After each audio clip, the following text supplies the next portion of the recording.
Mystery heads. Finding disembodied heads underground in an ancient Egyptian tomb sounds like something from a horror movie, but don't worry, they're not real heads. As for what they're doing there, the jury's still out. The heads are a bit of a mystery to this day. The first examples were discovered in 1894, and since then, over 30 have been located. They were nicknamed reserve heads because, well, they looked like a bunch of spare heads.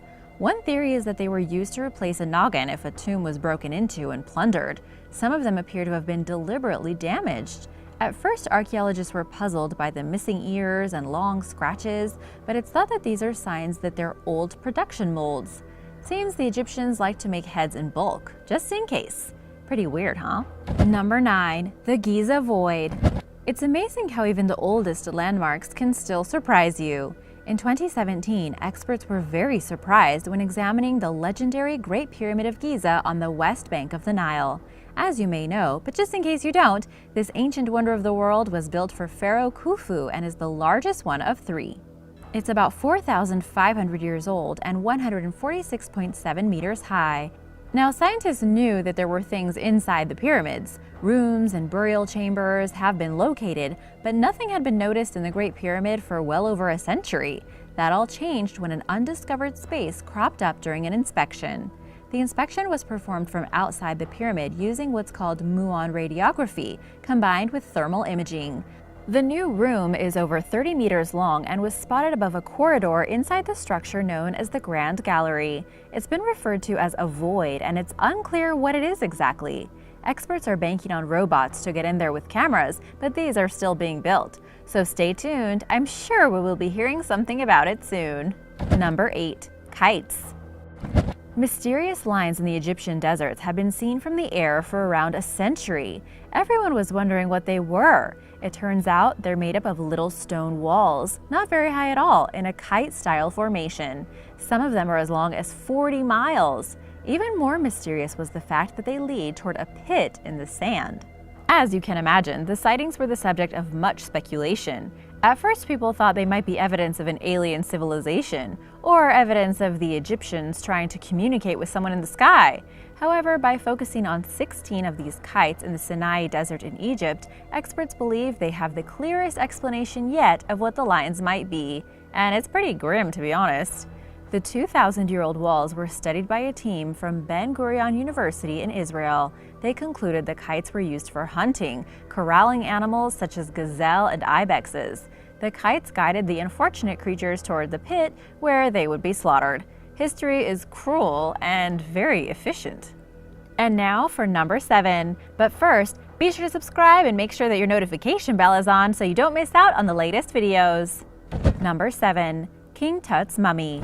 One of the great mysteries of ancient Egypt is the circumstances surrounding the death of Tutankhamun. Howard Carter found his legendary tomb in 1922 and made him a historical superstar.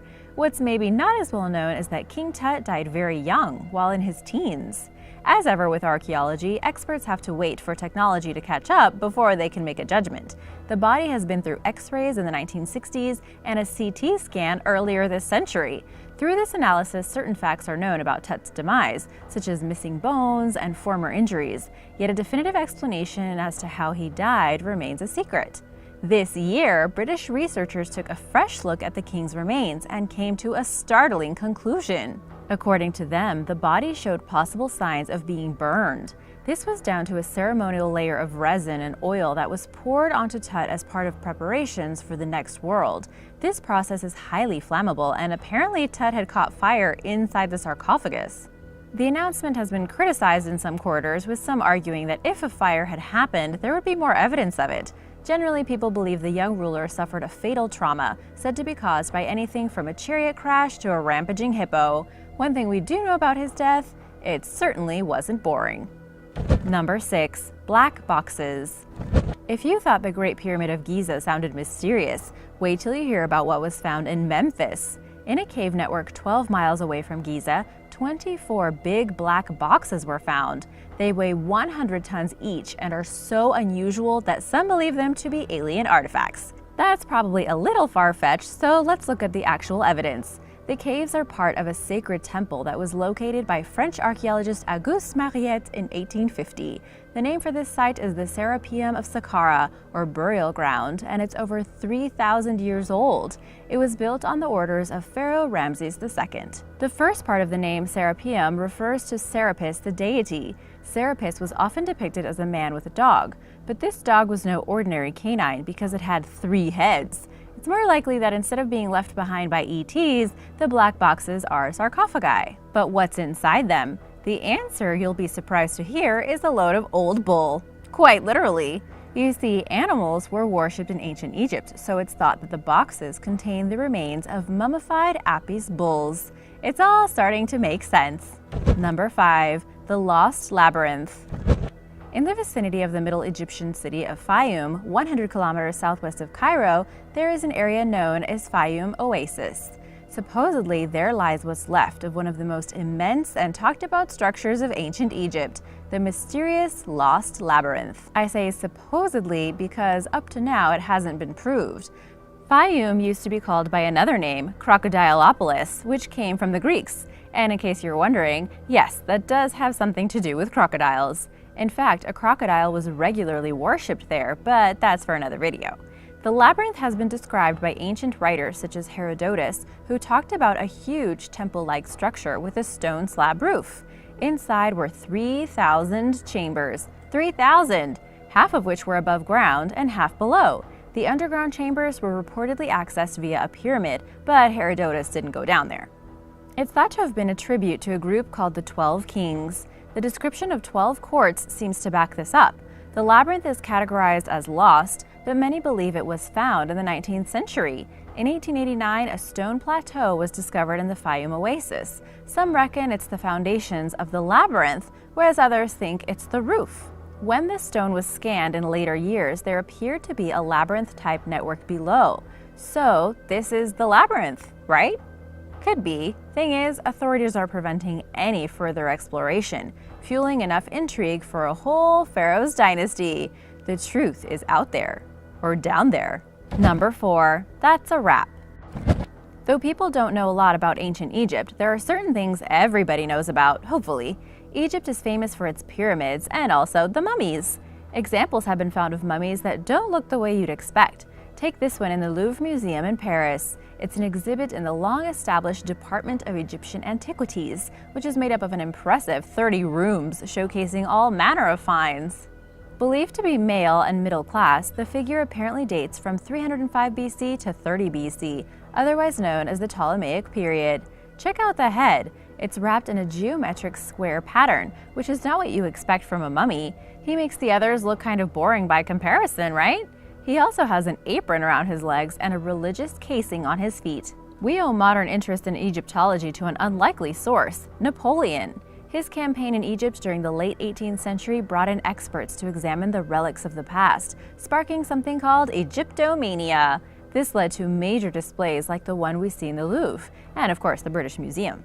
Another great example is the Liber Linteus in the Archaeological Museum of Zagreb, Croatia. Liber Linteus translates as linen book and refers to the wrappings which were rather unceremoniously removed when the mummy was bought as a kind of talking point for visitors. In the Victorian era, you could purchase mummies from who knows where and have unwrapping parties. So in this case, a man bought a mummy and put her in the corner of his sitting room.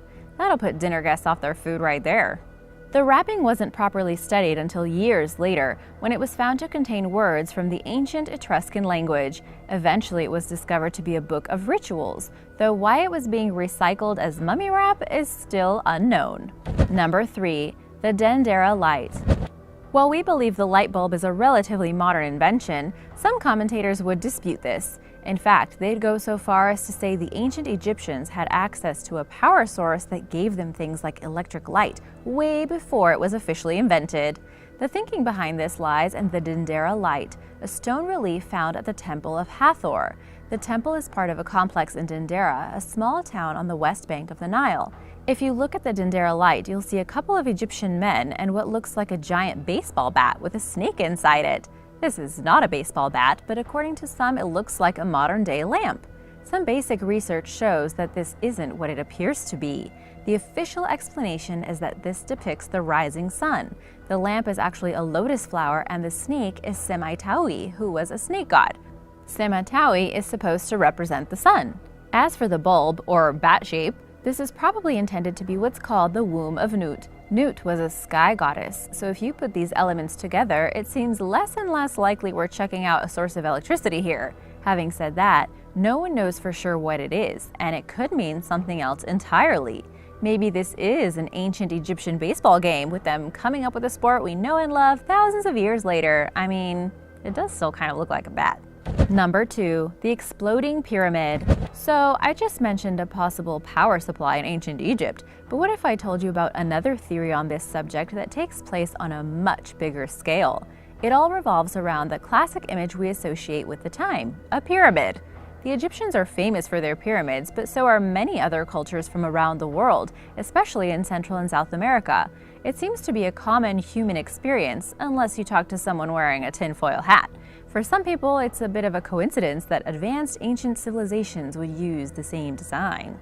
Many have seized on this to mean that all the pyramids had a higher purpose, namely conducting a vast energy and using it for, well, who knows what. Powering an electric light, I guess. I mean, I have no idea. An example that shows maybe there was an overload of sorts is the ruined or lost pyramid at Abu Rawash in Egypt. It appears that 12,000 years ago, the Abu Rawash pyramid stood at over 213 meters, making it taller than the Great Pyramid of Giza. That's if you believe it was actually finished. Archaeologists think they just never completed the work, whereas others see it as the scene of devastation following an explosion.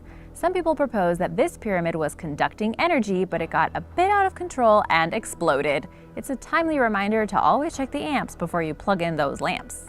Number 1, the building of the pyramids. I know, we've talked a lot about pyramids, but this is a video about ancient Egypt. I mean, what'd you expect? After many, many years, the question still is, how did the pyramids get built in the first place? The construction of these mighty structures is a matter of ongoing debate between pros and amateurs alike. They're made of enormous blocks of stone. How did the Egyptians move them? And more importantly, how did they manage to lift them to form the pyramid shape in the first place? Part of the puzzle may have been solved by a physics team based at the University of Amsterdam in 2014. The experts think an old painting from around 1900 BC holds the answer, appearing to show the desert sand getting wetted down before objects are dragged along on a sledge by nearly 200 men. Told you those stones were heavy. Wet sand naturally brings down friction, making pyramid building a snap. Well, not a snap exactly.